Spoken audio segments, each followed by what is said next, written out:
Hello friends, welcome to Gargi classes. Date 17 मई 2021 और देख लेते हैं इंडियन एक्सप्रेस के एडिटोरियल और आइडिया पेज से इंपॉर्टेंट आर्टिकल्स जो अभी हम डिस्कस करने वाले हैं। फर्स्ट आर्टिकल है the cry on the wall.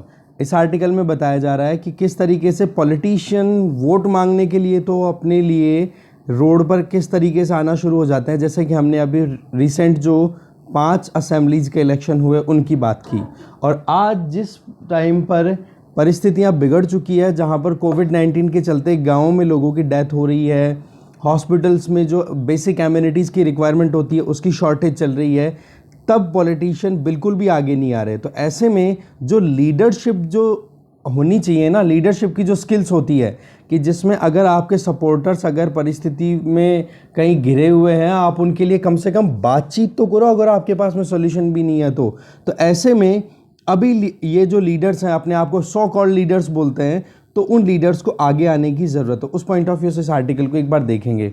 दूसरा आर्टिकल है vaccine facts and vaccine narratives. इन दोनों के बीच में क्या फ़र्क है, कि क्या तो माहौल बनाया गया है और रियलिटी क्या है। अच्छा आर्टिकल है, इसमें जानेंगे कि वैक्सीन रियलिटी क्या है इंडिया की।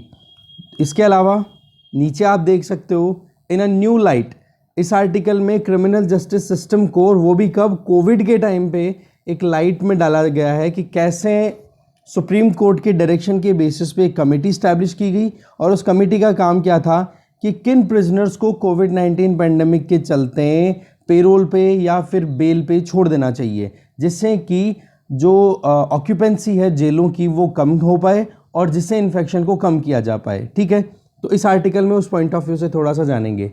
इधर स्पीकिंग साइंस टू पावर, इस आर्टिकल में वैसे तो ज़्यादा पूरा आर्टिकल तो हमारे काम का है नहीं, बट कुछ पॉइंट्स हैं जो हमारे लिए बहुत इंपॉर्टेंट है कि नैरेटिव क्या बनता है, साइंस को चैलेंज किया जा रहा है, और साथ में चैलेंज करने के पीछे तरीके जो हैं वो कहीं ना कहीं गलत है। ठीक है, या फिर उनको कहीं ना कहीं छोड़ना चाहिए। तो ये चीज़ हम एक बार इस आर्टिकल के थ्रू देख लेंगे।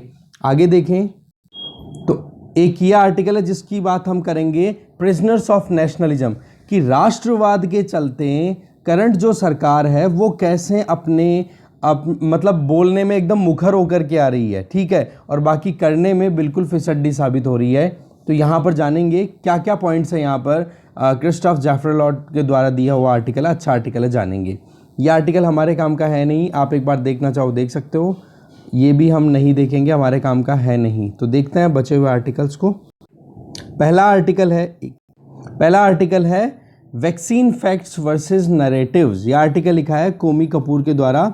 देखो, बहुत सारा ऑर्केस्ट्रासाइज किया जा चुका है, मतलब ऑर्केस्ट्रिंग तो बहुत हो रही है, म्यूज़िक अच्छा बज रहा है, कि म्यूज़िक ऐसा कि वैक्सीनेशन बहुत शानदार गया है, और इसमें कहीं ना कहीं देखा क्या जा रहा है, नेशनल ऑब्सेशन, कि आप खुद में बहुत ज़्यादा घमंड महसूस कर रहे हो, प्राउड महसूस कर रहे हो। ठीक है, तो यहाँ पर राइटर क्या बोलना चाह रहे हैं कि जो सच्चाई है उसके ऊपर आपने झूठ का एक लेप लगा दिया, क्योंकि रियलिटी कुछ और ही है।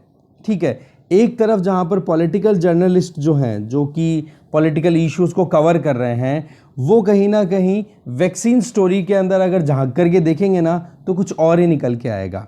तो यहाँ पर पॉइंट क्या बताया जा रहा है, सीधा हम उस पर चलते हैं, क्योंकि यहाँ पे थोड़ी स्टोरी बताई हुई है, हिस्ट्री बता दी कि सीरम इंस्टीट्यूट ऑफ इंडिया कैसे बना। क्योंकि जो साइरस पूनावाला थे वो हॉर्स रेस के अंदर पैसे लगाया करते थे, बट जैसे ही मोरारजी देसाई की सरकार बनती है, मोरारजी देसाई हमारे फॉर्मर प्राइम मिनिस्टर जो कि बॉम्बे के चीफ मिनिस्टर थे, तो उन्होंने हॉर्स रेसिंग के ऊपर बैन लगा दिया। तो ऐसे में साइरस पूनावाला के पास में कोई ऑप्शन था नहीं, तो उन्होंने कहीं ना कहीं वैक्सीन वाला जो सीरम इंस्टीट्यूट ऑफ इंडिया है उसको स्टैब्लिश कर लिया, उसको शुरुआत कर दी अपनी लाइवलीहुड को चलाने के लिए, अपनी ज़िंदगी को चलाने के लिए। अब आप देखो, आज इंटरनेशनल अटेंशन में देखो सीरम इंस्टीट्यूट ऑफ इंडिया किस हाईलाइट पे है। तो कहने का मतलब क्या हो गया कि एक क्राइसिस आया और क्राइसिस को अपॉर्चुनिटी में बदल दिया। ठीक है, साइरस पूनावाला ने क्राइसिस को अपॉर्चुनिटी में बदल दिया।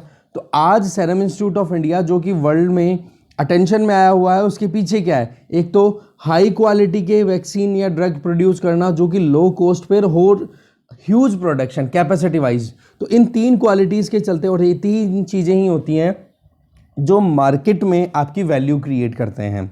उल्टा आप देखोगे कि गेट्स फाउंडेशन है या यूनिसेफ की बात करें, आज ये दोनों मिलकर के, यूनिसेफ भी क्या करता है, गरीब देशों में अगर कहीं बच्चे परेशान हो रहे हैं तो उनकी वेलफेयर का काम करना।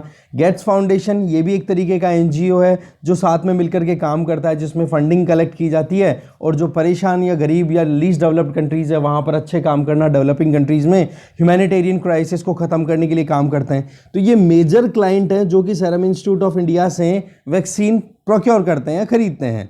बट आज अगर पोस्ट कोविड सिचुएशन को देखें, जब से कोविड आउटब्रेक हुआ है तब से लेकर के आज की सिचुएशन देखें, तो हमारे यहाँ पर कोविशील्ड नाम से एक वैक्सीन चल रहा है। उस वैक्सीन का production serum institute of India कर रहा है। बट उस वैक्सीन के पीछे हाथ किसका है? एक तो है एस्ट्राजेनेका और एक है ऑक्सफोर्ड यूनिवर्सिटी। तो ऑक्सफोर्ड यूनिवर्सिटी ने तो क्या किया, वैक्सीन पे रिसर्च की और वैक्सीन कैंडिडेट तैयार किया और फिर कोलैबोरेशन किया एस्ट्राजेनेका। अब एस्ट्राजेनेका के पास में ये क्वालिटीज़ नहीं है। एक तो क्या, हाई क्वालिटी प्रोवाइड करना सस्ती दर पे, सस्ती रेट पे और बहुत बड़ी क्वांटिटी में। तो ऐसे में एस्ट्राजेनेका और ऑक्सफोर्ड यूनिवर्सिटी अप्रोच करती है सीरम इंस्टीट्यूट ऑफ इंडिया के साथ में और वैक्सीन प्रोडक्शन शुरू हो जाता है। तो ये चीज़ बता दी। और इसमें आप देखोगे ये प्रोविज़न किया गया था कि शुरुआत में जितनी भी डोजेस प्रोड्यूस की जाएंगी, 1 बिलियन डोज की बात की गई थी, बोले इतनी डोजेस में से डेवलपिंग कंट्रीज़ को मेनली फोकस में रखा जाएगा, जिनमें इंडिया भी एक होगा। अब कौन है यहाँ पर सीरम इंस्टीट्यूट ऑफ इंडिया के सीईओ? आधार पूनावाला।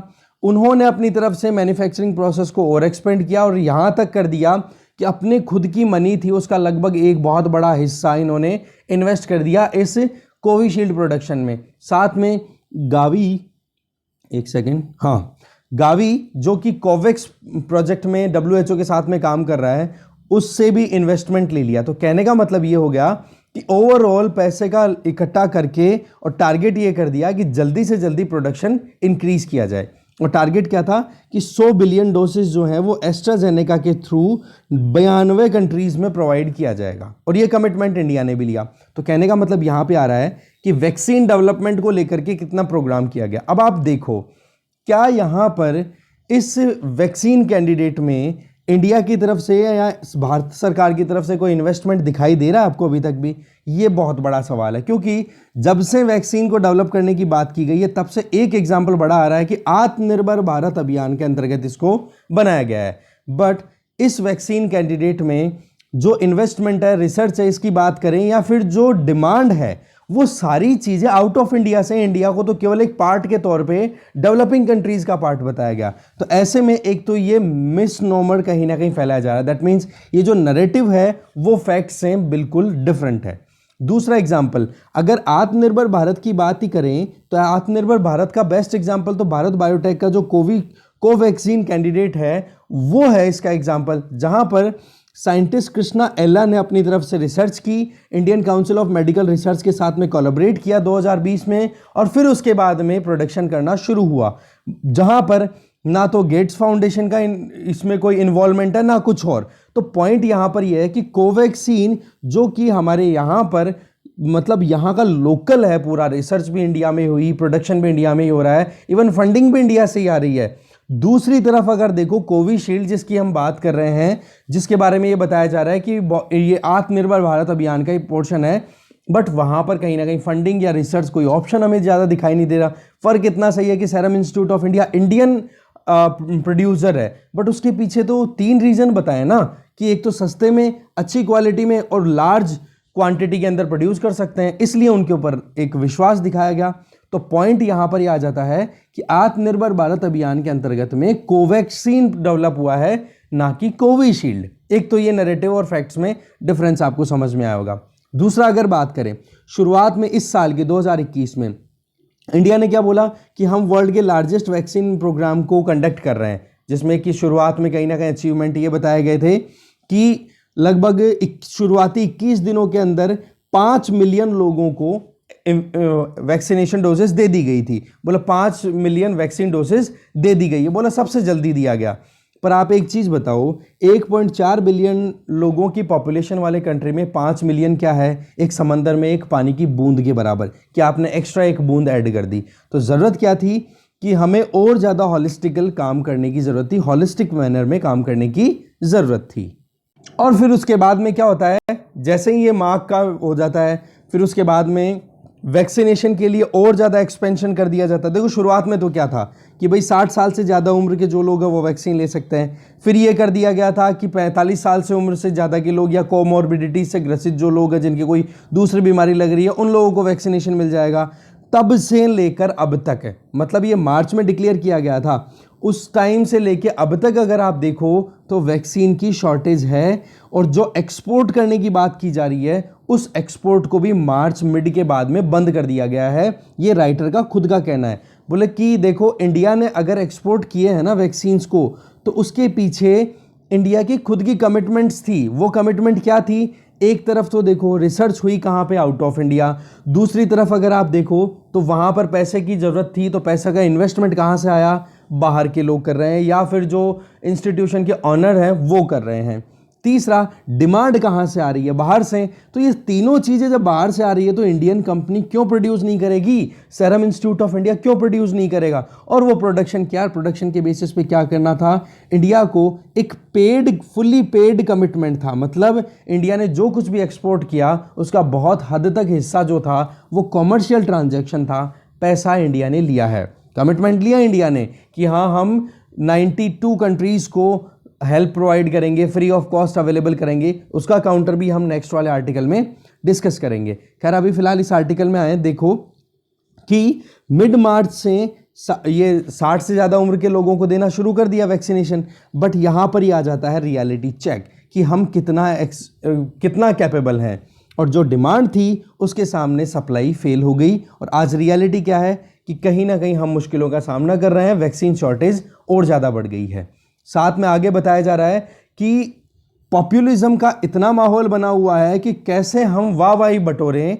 सरकारें इतनी पागल हो चुकी हैं कि एक तरफ तो सेंट्रल गवर्नमेंट जो अपनी तरफ से 250 रुपये में एक डोज अवेलेबल करा रही थी, जिसके अलावा 100 रुपये वैक्सीन मैन्युफैक्चरर को बेयर करना पड़ रहा था। समझो आप बात को कि 250 रुपये में वैक्सीन अवेलेबल, और ये जो हॉस्पिटल प्राइवेट हॉस्पिटल से वहाँ 250 रुपये में ही तो थी शुरुआत में वैक्सीन की, और 100 रुपये फिर बाद में पॉकेट से लग रहे थे जो भी वैक्सीन मैन्युफैक्चरर्स थे।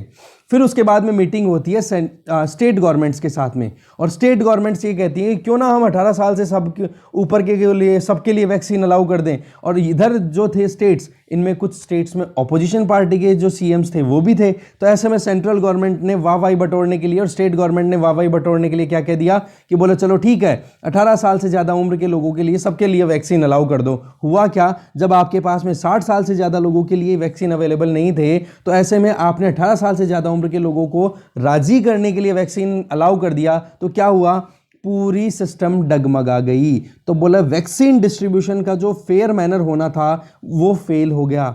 जहां पर अभी और फिर बाद में अब बातें क्या कर दी गई है, अब थोड़ा लंबा खींच दिया, ये कर दिया कि बोला दिसंबर आते आते 2 बिलियन वैक्सीन डोजेज हम अवेलेबल करा देंगे। तो भाई इस माहौल में जहां पर वैक्सीन फैमीन चल रहा है, वैक्सीन की शॉर्टेज चल रही है, वहां पर क्या वाकई में आप ऐसा कुछ कर पाओगे?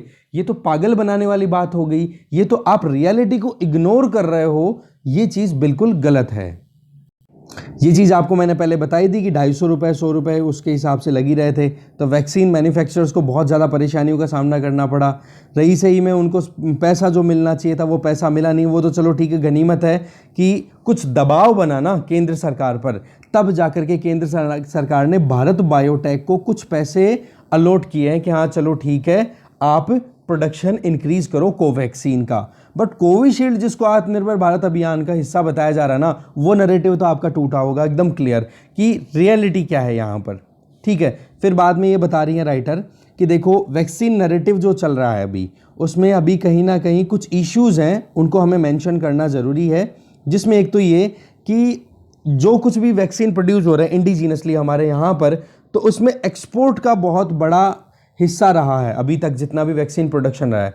जैसे कि बर्मुडा, भूटान, ऐसे कंट्रीज़ को कहीं ना कहीं हेल्प प्रोवाइड की गई है। और साथ में मिनिस्ट्री ऑफ एक्सटर्नल अफेयर ने इसको क्या बोला, वैक्सीन डिप्लोमेसी या वैक्सीन मैत्री भी इसको बोला गया। बट रियलिटी क्या है, बोला वैक्सीन मैत्री या वैक्सीन डिप्लोमेसी में पेड फॉर कमिटमेंट थे। दैट मीन्स कहीं ना कहीं सरकार ने अगर हेल्प की है तो उसके बदले में सरकार ने क्या, जिन इंस्टीट्यूशन ने पे किया है, भेजा है कंसाइनमेंट्स को, उनका पहले एग्रीमेंट था और उसके बदले में उनको पैसा मिला है।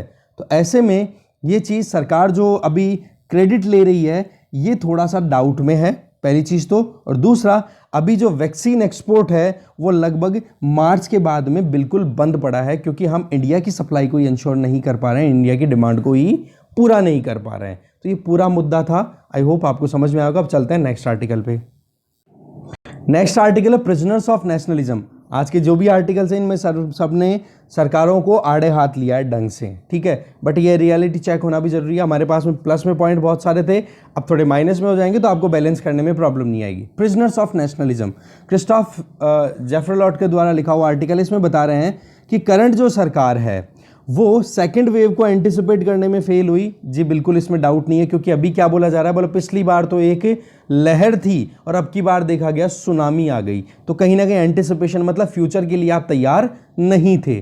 दूसरी तरफ अगर हम देखें कि इसके पीछे वजह क्या हो सकती है, बोला पावर कंसंट्रेशन ज़्यादा हो चुका है, इसके चलते कहीं ना कहीं मुश्किलों का सामना करना पड़ा। और पावर कंसंट्रेशन का असली जो रिजल्ट देखने को मिला वो क्या, कि एक तरफ तो जहां पर वेस्ट बंगाल में इलेक्शंस चल रहे थे वहां पर लगातार आप लगे रहे, दूसरी तरफ जो कोविड के पेशेंट्स थे वो लगातार नंबर्स में बढ़ रहे थे, उनको आपने ज़्यादा ध्यान दिया नहीं। और आपके जो ब्यूरोक्रेट्स थे, अगर उन्होंने कोई आवाज़ उठाई तो उन लोगों की बात नहीं सुनी, और बात भी सुनी तो उन लोगों की जो यस मैन थे, यस मैन का मतलब हाँ में हाँ मिलाने वाले। ऐसे नहीं कि पॉलिटिकल जो भी ये अपने आप को सो कॉल्ड लीडर्स बोलते हैं, इनके ऊपर क्रिटिसिज्म नहीं किया गया या फिर उनकी जो बातें थी उनको काटा नहीं। तो ऐसे में मुश्किल क्या बन के आ गई, सेकंड वेव आ गई, और आज कहीं ना कहीं इंडिया बहुत बुरे तरीके से हेल्थ सिस्टम जो है ना वो ऑलमोस्ट बर्बादी के कगार पर है, ठीक है। तो अब बोल रहे हैं राइटर कि हमने कितना जल्दी सेलिब्रेट करना शुरू किया, एक बार उसका देखो।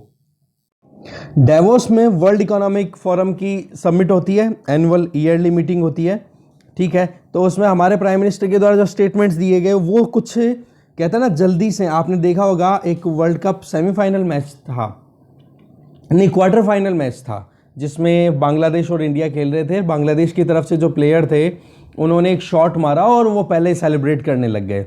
पता पड़ा कि वो जीत गए, पर इतने में वहाँ से बाउंड्री से थ्रो वापस आता है, तब तक मैच का कुछ फाइनलाइज नहीं होता। फिर एक बॉल पे लास्ट में 2 या 3 समथिंग रन चाहिए थे और फिर वो बॉल बिल्कुल खाली जाती है, और आपको पता है महेंद्र सिंह धोनी ने उनको रन आउट कर दिया था। ऐसे करके इंडिया 1 रन से जीतती है वो मैच। तो वो जो प्री सेलिब्रेशन था ना, एग्जैक्टली वो का वो प्री सेलिब्रेशन हमारी सरकार के द्वारा किया गया इंटरनेशनल प्लेटफॉर्म पे, कि इंडिया मोस्ट सक्सेसफुल कंट्रीज में से है जिन्होंने जिंदगियां बचाई। इंडिया सबसे ज़्यादा इंपॉर्टेंट काम करने वालों में से है, जैसे कि वर्ल्ड में वैक्सीन की मैन्युफैक्चरिंग सबसे ज़्यादा कर रहा है। जो WHO का कोवैक्स प्रोग्राम है उसमें सबसे ज़्यादा पार्टिसिपेट कर रहा है। और साथ में ये भी कहा गया कि हम हमारी ट्रेडिशनल मेडिसिन आयुर्वेदा इनका यूज़ करके और ह्यूमन बीइंग की जो इम्यूनिटी है उसको कैसे इंक्रीज़ कर सकते हैं वो भी हम बताएंगे। और सेवरल कंट्रीज़ के साथ में हम हेल्प करने के लिए भी तैयार हैं। बट आज क्या निकल के आ रहा है, सारी की सारी ये जो स्टेटमेंट्स थे वो बिल्कुल ब्लाइंड नेशनलिज्म के पीछे कहीं ना कहीं अंधे स्टेटमेंट्स थे, जिसमें सबसे पहली चीज़ कि कोविड-19 की सेकंड वेव आई है तो कितना बुरा तरीके से हम स्ट्रगल कर रहे हैं। मार्च बीच तक अगर देखें तो भी कहीं ना कहीं केसेस लगातार आ रहे थे, बट एक तरफ असेंबली इलेक्शन की बातें चल रही थी तो दूसरी तरफ वैक्सीन्स की शॉर्टेज का सामना भी देश करना शुरू कर चुका था, बट उनको इग्नोर किया गया। इसके अलावा जो नेशनल साइंटिफिक टास्क फोर्स की अगर बात करें तो उनके हिसाब से अगर देखा जाए तो उसको स्टैब्लिश कर देना चाहिए था 2020 में, मतलब 2020 में ही उस नेशनल साइंटिफिक टास्क फोर्स ने अपनी तरफ से हाईलाइट कर दिया था कि हमें कहीं ना कहीं वैक्सीन की जो प्रोडक्शन है उसको इंक्रीज करने की ज़रूरत है। बट वही चीज़ है, उस टाइम पर इतना ध्यान दिया नहीं गया था। मतलब पॉलिटिकल करप्शन कहीं ना कहीं बहुत उलझा पड़ा इसमें। सेकंड जो पॉइंट है, मतलब एक तो अंधापन ये हो गया कि जो हम एक्सपर्ट्स का कहना था या फिर जो कुछ भी हमने अपना नैरेटिव क्रिएट किया ना कि इंडिया जो है वो लाइफ बचाने में बहुत इंपॉर्टेंट रोल प्ले कर रहा है, तो एक तो ये चीज़ हो गई।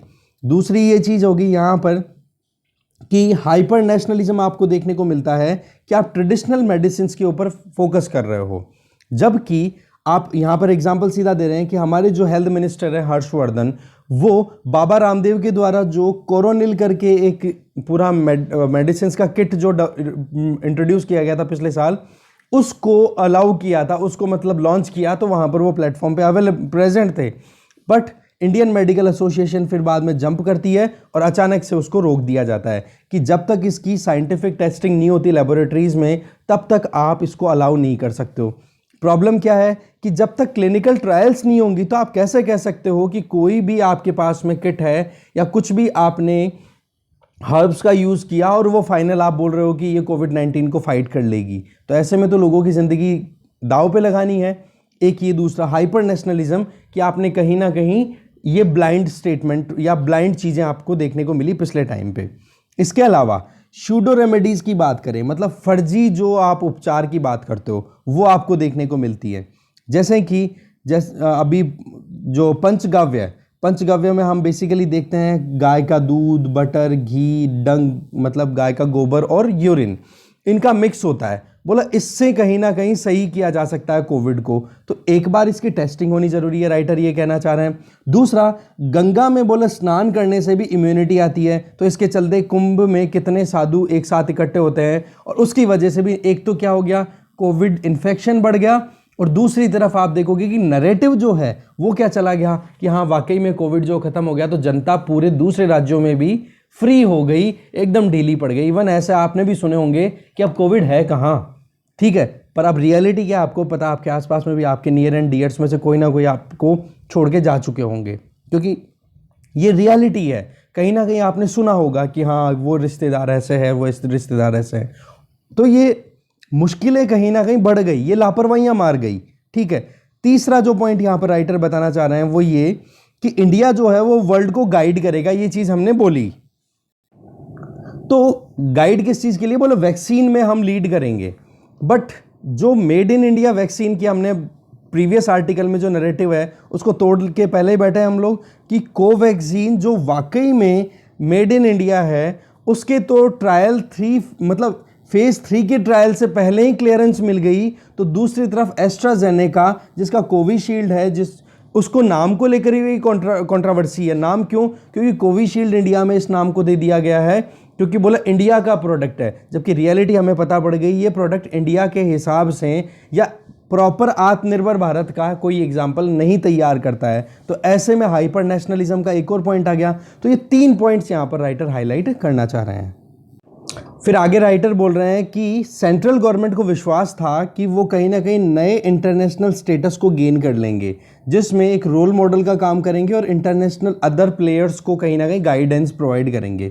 और इसमें 2 फोल्ड वैक्सीन डिप्लोमेसी का अप्रोच देखने को मिला। नंबर 1, यूएन बैक जो यूएन की सपोर्ट के बेसिस पे जो कोवैक्स प्रोग्राम चल रहा है उसमें 2 बिलियन वैक्सीन डोजेस प्रोवाइड करने की बात की गई मिडिल और लो इनकम कंट्रीज़ में। सेकंड जो था कि सेंट्रल गवर्नमेंट के द्वारा ये अनाउंस किया जाता है कि इंडिया जो है वो 2 वैक्सीन मतलब जो है 2 वैक्सीन कैंडिडेट हमने देखे फ्री ऑफ कॉस्ट अवेल भी कराएगा। एक तो क्या हो गया कि कैसे भी करके जो कोवैक्स प्रोग्राम है उसमें इंडिया कंट्रीब्यूट करेगा और दूसरी तरफ से फ्री ऑफ कॉस्ट भी वैक्सीन अवेल कराएगा। और वो कौन कौन से कंट्रीज थे जिनके नाम यहाँ पर हैं। तो ऐसे में एक ये गुडविल जेस्चर है कि हाँ हम सारे देशों को साथ में लेकर के चलना चाहते हैं, जिसको हमने बोला वैक्सीन मैत्री। तो ऐसे में इंडिया ने लगभग 64.4 मिलियन डोजेज हैं वो वैक्सीन की एक्सपोर्ट की, जिसमें से 35.7 मिलियन जो आप देखोगे वो तो कॉमर्शियल बेसिस पे थी और 18.2 मिलियन थी वो कोवैक्स प्रोग्राम के अंडर में थी और 10.4 मिलियन जो थी वो ग्रांट थी। तो ऐसे में आधे से ज़्यादा हिस्सा तो था वो तो कॉमर्शियल बेसिस था, जो कि हमने प्रीवियस आर्टिकल में भी देखा। तो इस चीज़ को भी कहीं ना कहीं आप देखो कितना मिस इंटरप्रीट करते हुए हम देख पा रहे हैं। दूसरा, लगभग अब इतना कुछ आपने किया, पीछे इंडिया में देखोगे तो केवल 120 मिलियन लोग ही ऐसे हैं जिनको वैक्सीन की 1 डोज मिली है। तो ये चीज़ देखो कि एक तरफ आप एक्सपोर्ट कर रहे हो, दूसरी तरफ इंडिया में शॉर्टेज है।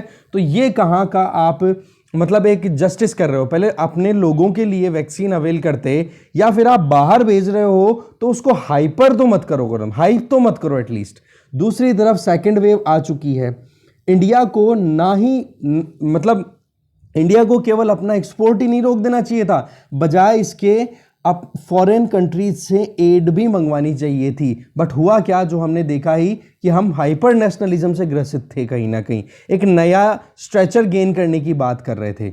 अच्छा, इंडिया की बात क्या है कि हम पहले इकोनॉमिकली रिकवर करें जिससे कि और थोड़ा रिट्रीव कर सके अपने स्टेटस में। आगे राइटर ये बोलना चाह रहे हैं कि देखो इंडिया को ये जरूरी है कि वो पहले इकोनॉमिकली रिकवर करे, ये तो ठीक है, क्योंकि अपने स्टेटस को रिट्रीव करना बहुत ज़रूरी है, क्योंकि यूएस और यूरोप के लिए अगर इंडो पैसिफिक रीजन में एक इंपॉर्टेंट रिलायबल पार्टनर के तौर पे देखा जाए तो इंडिया एक रिलायबल पार्टनर है जिससे कि चाइना के अगेंस्ट में बैलेंस किया जा सके। बट अगर इंडिया वीकर रहता है तो उस केस में यूएस और यूरोप थोड़े से खुश होंगे, क्योंकि वो भी ये चाहते हैं कि इस तरीके का एक देश हाथ लगे जिसको कि वो अपने हिसाब से चला सकें। ठीक है, तो ऐसे में इंडिया अगर इकोनॉमिकली वीकर रहता है तो स्ट्रेटेजिक ऑटोनॉमी इंडिया के पास में इतनी नहीं रहेगी। तो ऐसे में वेस्टर्न कंट्रीज के पॉइंट ऑफ व्यू से देखा जाए तो इंडिया एक अच्छा ऑप्शन उनको मिलेगा। तो पॉइंट क्या है, हमें इकोनॉमिकली भी रिकवर करना बहुत ज़रूरी है। अगर हम शॉर्ट रन की बात करें तो इंडिया की आज क्रिटिकल सिचुएशन क्या आ रही है कि कहीं ना कहीं ये जो बीच में जो गैप गया था ना, जिसमें हमने देखा कि कहीं ना कहीं आप देखोगे कि जनवरी से पहले जो कोविड का सिचुएशन जो बना हुआ था उसके कंपैरिजन में जो मार्च अप्रैल में जो सिचुएशन बन गई, तो उन दोनों के बीच में गैप मिला था। तो इस गैप के टाइम पे जो कुछ भी हमने लापरवाहियां की, अगर वो सही टाइम पर टैकल कर लेते तो क्या इतनी परेशानियां होती। दूसरी तरफ अगर हम देखें, ये जो अभी जो रिकॉन्सिलिएशन देखने को मिल रहा है, एक मेल मिलाप देखने को मिल रहा है वेस्ट के साथ में इंडिया का, तो उसमें एक जो कन्वर्जेंस वाला पॉइंट जो आ रहा है ना, वो पॉइंट है केवल चाइना, क्योंकि बाकी और मुद्दों पर तो इंडिया को कहीं ना कहीं वेस्ट जो है क्रिटिसाइज कर रहा है। जैसे कि यूरोपियन पार्लियामेंट की अभी रिसेंट बात करें, पिछले कुछ दिनों पहले की बात है, इंडिया के अगेंस्ट में एक रेजोल्यूशन पारित किया गया है और ये कहा है कि इंडिया एक वर्ल्ड की लार्जेस्ट डेमोक्रेसी है और वहाँ पर कहीं ना कहीं इंडिया जो है वो डेमोक्रेटिक जो कमिटमेंट्स हैं उन पर भी कहीं ना कहीं अपना काम करे। ठीक है, तो ऐसे में freedom of speech and expression जो हमारे यहाँ पर आर्टिकल 19 के अंडर में दिया हुआ भी है, बोलो उसको सही तरीके से डिलीवर करने की ज़रूरत है। जो भी मनमानी की जा रही है, आर्बिट्रेरीनेस लगाई जा रही है, जिससे कि ह्यूमन राइट्स का वायलेशन हो रहा है, चाहे वो कश्मीर की बात करो, चाहे थ्रू आउट इंडिया कहीं पे बात करो, या फिर इंडिपेंडेंट जो जर्नलिज्म होना चाहिए, पत्रकारिता होनी चाहिए, बोला उस पर भी कहीं ना कहीं लगाम लगाई जा रही है। तो ऐसे में यूरोपियन यूनियन जो है वो, और साथ में यूएसए में जो बाइडेन एडमिनिस्ट्रेशन है वो ह्यूमन राइट्स का नाम लेकर के इंडिया को क्रिटिसाइज भी करता है। तो पॉइंट क्या आ रहा है, अभी इंडिया को अपना स्टेटस तो गेन करना ज़रूरी है, तब जाकर के वो आंख से आंख मिला करके, कंधे से कंधा मिला करके आगे बात बढ़ा पाएगा अपनी। नहीं तो वही बात है, वेस्ट की डिक्टेटरशिप के अंडर में हम कहीं ना कहीं पिस जाएंगे चाइना के अगेंस्ट में। तो चाइना से भी रिलेशन बिगड़े रहेंगे और उधर वेस्ट भी अपने हिसाब से हमें एक पपेट की तरह यूज़ करना चाहता है। तो ऐसे में हमें स्ट्रांग होना बहुत ज़रूरी है। दूसरी तरफ यूरोपियन यूनियन और इंडिया, इसकी अभी समिट की हम बात करें तो ऐसे में क्लाइमेट चेंज से लेकर के ट्रेड को लेकर के अलग अलग मुद्दों पर बात होगी और कैसे भी करके कनेक्टिविटी लेकर के आना, जिससे कि इंडो पैसिफिक रीजन में एक बैलेंस भी लाया जा सके, इस मुद्दे पर भी बात होगी। तो पॉइंट यहाँ पर यह आ जाता है कि हमें कहीं ना कहीं इस चीज़ पर अलर्ट रहने की ज़रूरत है कि कहीं वेस्टर्न कंट्रीज जो है वो हमें यूज़ ना कर ले, पहली चीज़ तो ये।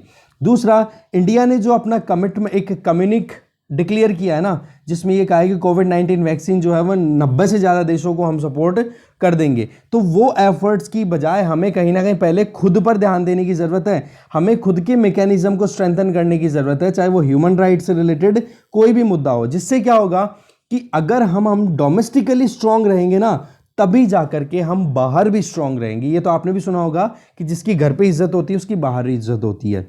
तो ऐसे में हाइपर नेशनलिज्म जो है ना, वो हमारे लिए कई बार बूमरैंग्स हो सकता है। बूमरैंग्स का मतलब एक लकड़ी की एक ऐसा वेपन जिसको अगर आप किसी चीज़ से टकराओगे तो वो घूम के आप पे अटैक कर देता है उल्टा, समझ गए।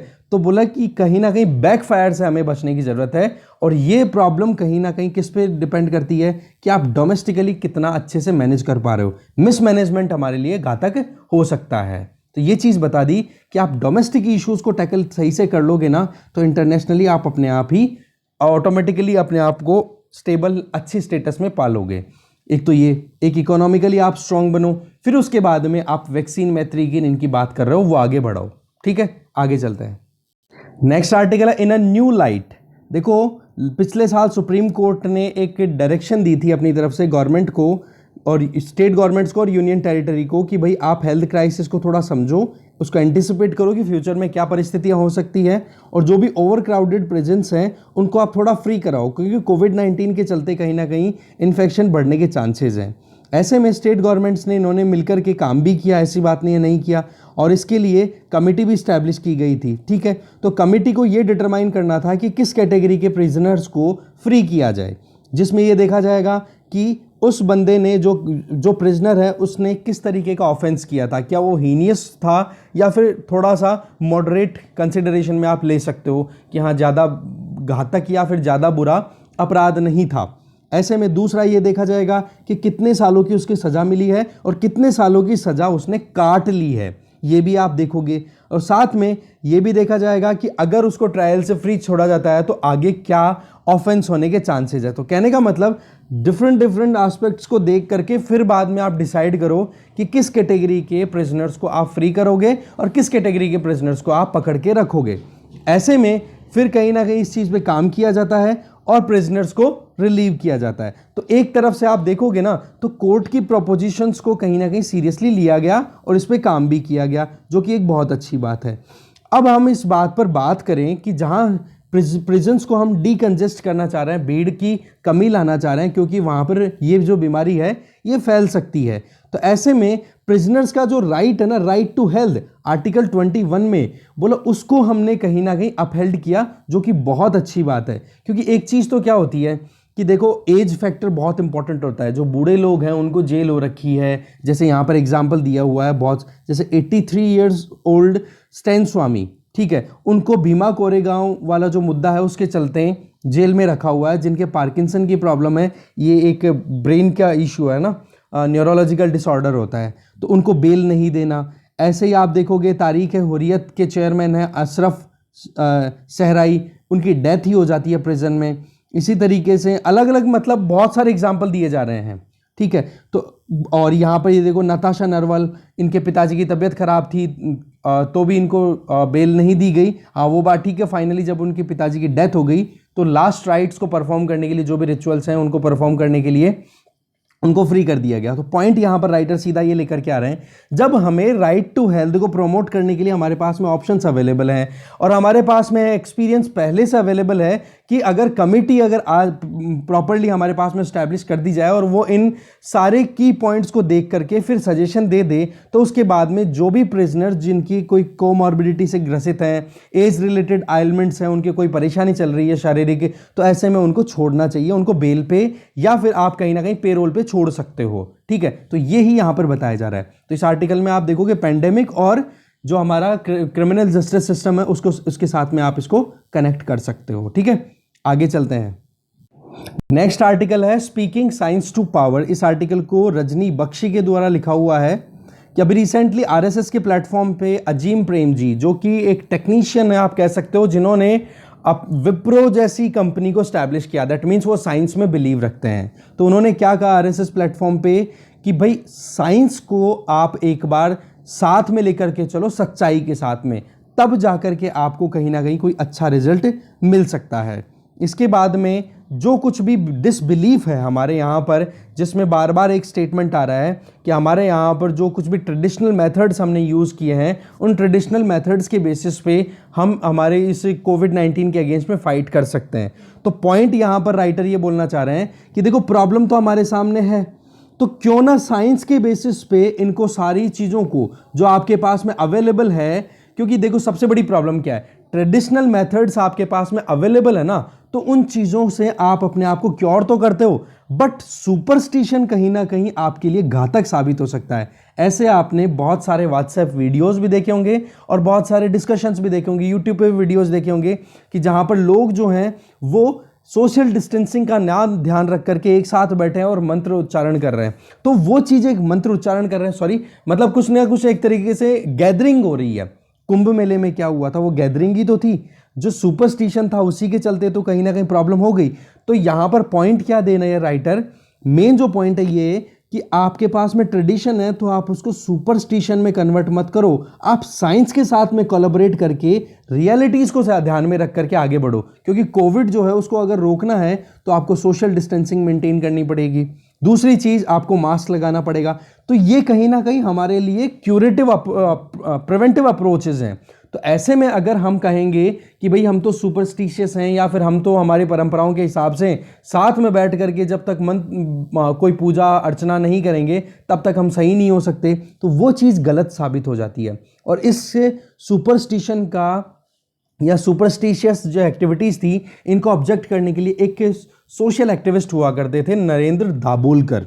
ठीक है, यू मानो 2009-10 के आसपास में इनको असैसिनेट कर दिया था, इनका मर्डर कर दिया गया था। तो ये कहीं ना कहीं सुपरस्टिशन को ख़त्म करने में बहुत इंपॉर्टेंट रोल प्ले कर रहे थे महाराष्ट्र में। इन्होंने एक अंधश्रद्धा निर्मूलन समिति नाम से एक कमेटी स्टैब्लिश की, और आज ये कमेटी कहीं ना कहीं सुपरस्टिशन को ख़त्म करने के लिए पूरी कोशिशें कर रही है। फिर बाद में ये कहा जाता है राइटर के द्वारा कि वेस्ट और वेस्टर्न साइंस के ऊपर बहुत सवाल उठाए जाते हैं इंडिया में, कि पश्चिमी देशों ने और पश्चिमी विज्ञान ने बहुत परेशान किया। बट उसमें कहीं ना कहीं उस लाइन में महात्मा गांधी को भी खड़ा कर दिया जाता है। बट महात्मा गांधी को खड़ा करना बोला बहुत ज़्यादा गलत बात है। तो ये एक तरीके से होगा शेंगेड का मतलब आप जानोगे कि फोर्सफुली आप महात्मा गांधी को उस तरफ ले जाकर के खड़े कर रहे हो जहां पर लोगों की कमी है, ठीक है, जहां पर मैन पावर की कमी है। तो ऐसे में महात्मा गांधी से जब एक बार पूछा गया कि मॉडर्न सिविलाइजेशन के बारे में आपका क्या सोचना है, तो महात्मा गांधी का स्टेटमेंट ये था कि आज का जो रियलिटी है उसको आप सिविलाइजेशन मत बोलो। पहली चीज तो ये बोली उन्होंने, बोला साइंस, पॉलिटी और कॉमर्स, ये तीनों ऐसे पिलर्स हैं जिनके बेसिस पे सब लोग अपना मॉरल पर्पस अचीव करना चाह रहे हैं। मतलब सब अपने आप को नैतिक आधार पर बहुत ऊपर सुपीरियर बताना चाह रहे हैं, और उसके पीछे 3 पिलर हैं, साइंस, पॉलिटी और कॉमर्स, जबकि ये तीनों के चलते नेचर को बहुत ज़्यादा नुकसान है। ये चीज़ महात्मा गांधी ने कही। तो एक तरफ तो वेस्टर्न सिविलाइजेशन की बात की गई, तब तो महात्मा गांधी ने क्या कहा कि ये एक अच्छा आइडिया है। दूसरी तरफ महात्मा गांधी से और डिटेल में पूछा गया तो मॉडर्न सिविलाइजेशन के बारे में, तो बोले कि ये साइंस, पॉलिटी और कॉमर्स के केवल 3 के खेल हैं। तो ऐसे में आप महात्मा गांधी को केवल और केवल एक स्टेटमेंट के पॉइंट ऑफ व्यू से, आप जो ग्रुप कहीं ना कहीं वेस्ट या वेस्टर्न साइंस को क्रिटिसाइज करता है, बोलो उस तरफ मत लेकर के जाओ। क्योंकि महात्मा गांधी का एक स्टेटमेंट बड़ा इंपॉर्टेंट हो जाता है, वो ये कि मेरे घर के दरवाजे और खिड़कियां बिल्कुल खुली हैं कि जो दूसरी परंपराएं हैं, दूसरी संस्कृतियां हैं, दूसरी जो कल्चर्स हैं, उनके अच्छे आइडियल्स हैं वो मेरे घर में आए, पर वो इतने खुले भी नहीं है कि मैं मेरी परंपराओं को भूल जाऊं। ये स्टेटमेंट था उनका।